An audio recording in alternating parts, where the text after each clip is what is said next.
You prefer this or The Favorite? Sorry? I'm kidding. Yeah, who do you like better? Out of who? Me or Emma Stone? Oh, you can't say that. I saw The Favourite yesterday. You can't say Well, that's that. what we're You saying. saw it? Which movie do you like better? I can't really say. Oh my God. Yours, The answer of is course. clear then. I wanted to begin. This time last year, I spoke to Tilda at a BFI event, and I asked her about Suspiria. Oh, yes. And I said to her, "Oh, looking forward to the remake of Suspiria," and she told me definitively, it's not a remake, it's a cover.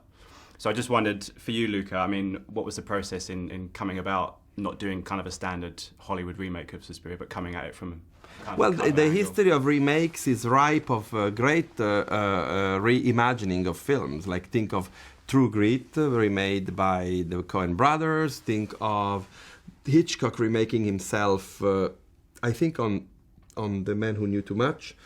Or think of John Carpenter's The Thing. So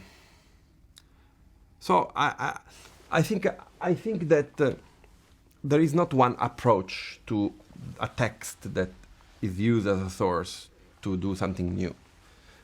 And I think that it's not just given for granted that any remake is a bad thing. I think cinema is about point of view. It's about what you can tell from your perspective with any given narrative materials. I believe that there is no new story that can be told since 1001 Night has been written. So it's more about the point of view.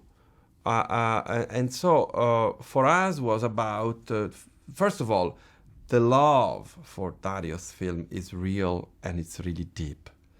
So there is that side of us about this film, like how do you express love for a subject, in that case, Suspiria by Dario Argento. And then there are many of elements of imagery that comes back to my upbringing.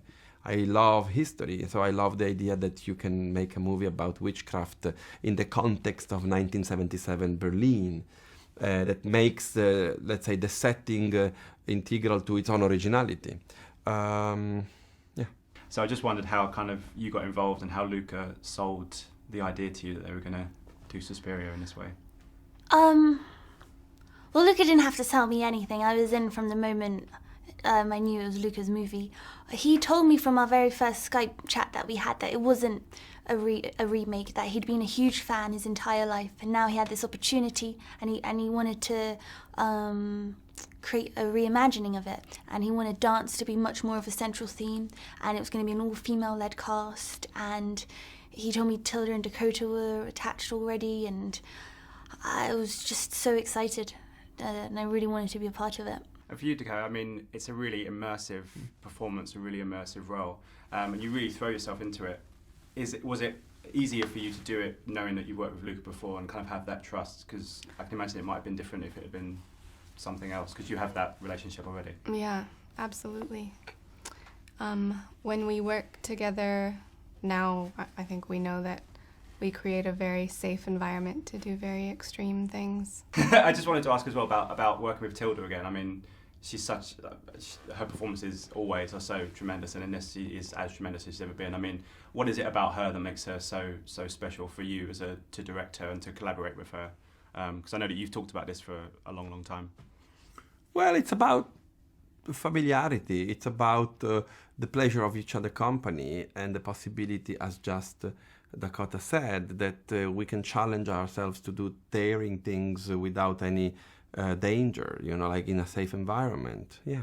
Yeah. And for you, I mean, working with her must be an absolute joy, I can imagine. It's the most special thing I've been able to do in my career is work with these two. And as to have Tilda as a pillar, a female pillar in my life is a gift. And I learn so much from her, just from conversations we have and from the way she is in the world and in life and in work and in relationships. And I just admire her and I love her so deeply that it's an absolute dream. It could be a dream. This could all be a dream. I could wake up and be in a coma and be like 10 years old. It's a pretty good coma to be in there, right? It'd be super weird, but it would be great. What was it like working with Dakota and Tilda? I mean, I know they've worked together before, but they bring so much to the film anyway. I mean, I can imagine it was great to be around them and to learn from those two. Absolutely. And they were also welcoming because they've all worked together before, and they made me feel at home instantly, and they, yeah, like you say, they're incredible actresses, and we were really supportive, and the whole film set felt very much like a family, and we were all there for one another because it was quite intense at times, but we all had each other's back and held each other's hands. And your character's kind of the through line through the movie, because she's obviously there from the beginning, and then she's the one kind of trying to work out what's going on and everything else. I mean, what was it about her that drew you to her? Because she has her own kind of story going on in the background as well. Yeah, well, I loved the fact that she was a dancer. I thought that was really interesting to learn about that and play that kind of person. The aspect of her being from this well-to-do family, more affluent, I thought that was quite intriguing for me. And so that, along with the movie and Luca, I mean, I thought it was an incredible opportunity. How was it working? I have to ask you about Lutz, working with him.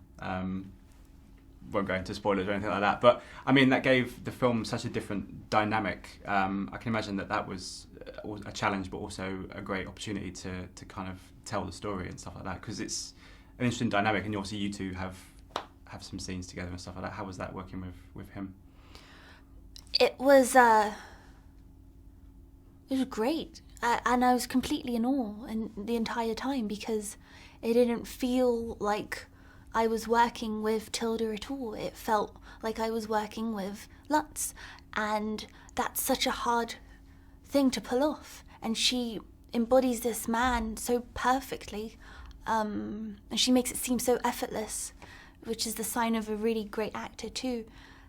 I felt like I learnt so much just by watching her. Yeah. Was the dancing hard? Dakota said that the dancing was quite a challenge. It was a challenge. The dance sequences were long. They were all set to beats 1 and 2 and 3, and that's quite a traditional way of learning dance. Apparently they don't do that much anymore. So we had to learn pages and pages of each dance move correlated to a number. So you had to learn it all in your head too. Your body hurts, and it's a lot. And just finally, I mean, obviously the film's had amazing reaction and also very different reaction. I mean, are you happy that the film sparks a discussion, whether good or bad, that people are kind of talking about the movie, and whether it's positive or negative? Of course, that's great. That's great. Yeah, sure. It's beautiful. Like every movies that hit me hard, they were those that were creating a debate, you know, like even in internal, like between me and my friends when I was 15, 16. I remember when I saw Full Metal Jacket for the first time, and I went to see it with a group of friends, and I was used to see, let's say, important cinema because I'm a cinephile, but my friends, my teenager friends from school, they weren't used to the kind of language that someone like Kubrick was pulling off. Despite the fact that Kubrick was a very popular filmmaker, yet his movies were very specific. And I remember the conversation that was endless about it.